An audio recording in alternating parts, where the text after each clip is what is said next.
In late January 2026, over $1 trillion in market capitalization evaporated from the enterprise software sector in a matter of weeks.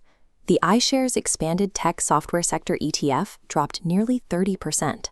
Salesforce shed roughly 15% of its total market value, while giants like ServiceNow and Workday took massive double-digit hits to their stock prices.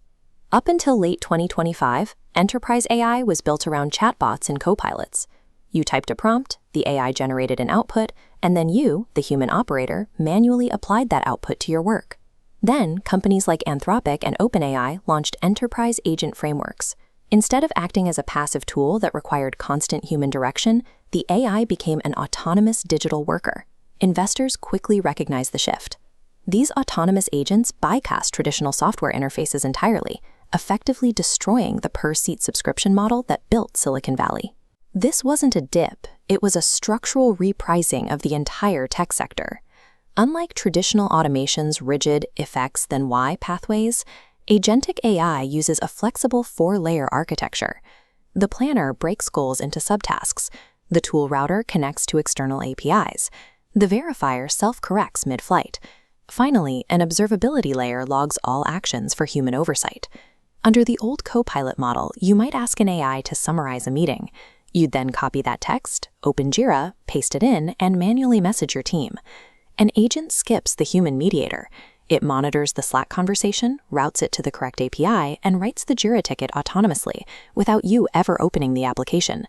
These 4 layers allow agents to execute tasks entirely through back-end APIs. This makes the visual dashboard, the core product humans pay for, functionally redundant. When the software is being operated by an algorithm rather than a person, the enterprise is effectively overpaying for pixels. The traditional SaaS model assumes that more employees equals more licenses, but the numbers tell a different story. AI-native firms are generating an average of $3.4 million per employee, roughly 10 times the average of legacy companies. When a single agent handles a pipeline that once required 5 human licenses, the logic behind per-seat pricing collapses. The software market has split into 2 camps. Systems of record that own proprietary operational data remain defensible, but systems of engagement, tools that primarily exist to make workflows convenient for human users, are uniquely vulnerable. We are rapidly moving from single-agent platforms to multi-agent ecosystems. Instead of one monolithic AI, specialized digital workers communicate and delegate tasks to one another. As this network map shows, these agents coordinate through the Model Context Protocol, or MCP.